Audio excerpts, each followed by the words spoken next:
Super chat from Seth Eubank, which is an Oscar Beck or Brendan Morrow and the year after the Cup. I've been seeing he's talking about Rasmus Andersson rumors around the Dallas trade. Do you think that would be a possibility considering Neil has $27 million in projected cap space? I'm guessing that's for next year, along with having to re-sign Jason Robertson and Thomas Harley. So, guys, there's sort of two questions here. One is, should Dallas really be going after Rasmus Andersson, the longtime Calgary Flames right shot defender? And if they do go after him, is he somebody they could fit long-term into their contracts, which they've been giving a lot of money to their homegrown players? Bloods? Well, what's his salary right now? Or was it last year? He's in the final year of a deal where he's making $4.5 million. Okay.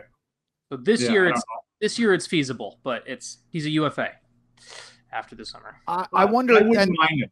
I wouldn't mind him as a player for sure. I mean, how is he? 30 yet? What is he? 29 now. 28. Yeah. Oh, he'll be 29 the start of the season. Correct. Yeah. Yes. But if that happens, then Nils is probably out of a job. You think? Well, I mean, are you moving Lyubushkin for him, or what are you doing? Because you're saying if Andersson comes in here, Nils has still got a job. Well, I mean, you'd probably have to move Lyubushkin's contract to make it work. Yeah. Okay. Yeah, so somebody would have to move, right? Yeah. Or it's part of the Jason Robertson trade talk that won't die. Or maybe it's the Jason Robertson trade that won't die. But is there any legs to that, Sean? Yeah, that's more important to me. Is there even anything there, or is it just coming down to negotiations? It's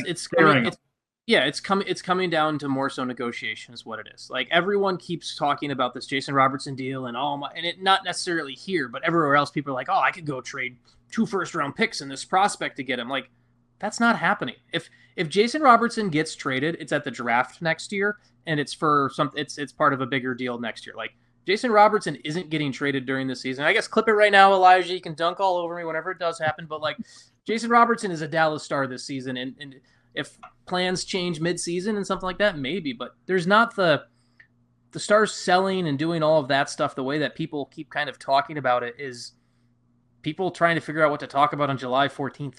Right. Right. I guess my thing on the Rasmus Andersson side of this is I would be happy to have him as part of the Dallas Stars blue line. No problem there. Yeah. The question is, what's it going to cost you? Because Dallas has used a lot of their high round draft picks for the next few years. And not that they need to hoard them, but there is still an importance of not giving up every first rounder from here to eternity. Right. And at some point you have to hope that some of the stuff you have that can develop, like whether it's Nils, whether it's, watching Liam Bichsel play a more expanded role. I just wonder what the cost is, because it's great to say, yeah, we'll take him as a rental, but what does Calgary want if they're trading him early in the season? Are they going to ask for him? Are they up against it because he doesn't want to resign and maybe they don't have a leg to stand on in a negotiation like that? Yeah, I don't want anybody taking time away from Liam Bichsel. I think that I want to see him continue to play, and maybe, I mean, even if he starts in that 5-hole, 5-6, whatever you want to call it, I want to see him work his way up into 4. I mean, I just think that's where he's going to be, and the kind of player that he can be with his size and the willingness to be a presence out there. You got to have him more on the ice in 12, 14 minutes a night. I hope that happens. I agree with Lutz on that, and that's why I hear this Rasmus Andersson talk, and I love the idea of adding Rasmus Andersson in February. Like, that's the whole thing. Like, I'd like to see what I would if you can elevate Liam Bichsel to a top 4 role this season. I think you've done yourself a service, and he's earned that spot. So, but if you bring in Andersson, it realistically stops him from getting that top 4 role this year, and then all of a sudden you don't know if Bischel's going. It's like, I think I am all about the Rasmus Andersson in-season trade talk, but let me see this team through October, November, December, and then let me see, okay, maybe Liam hasn't made that step, and then you need to go add him as a rental. Yeah. For me, it's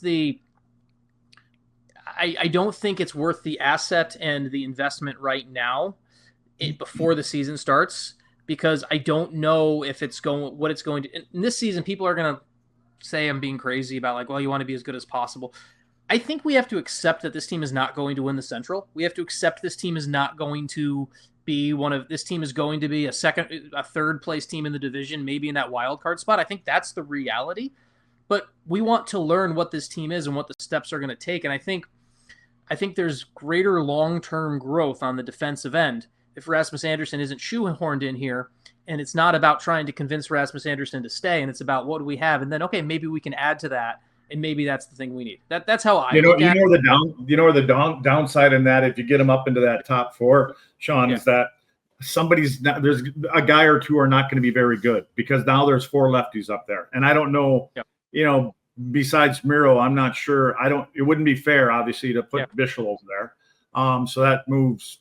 I don't know who it's going to be, Esser or Harley over there, but regardless, I mean, it would be a good problem to have if that's the case, especially in Leon's case. We all silly like the mayor.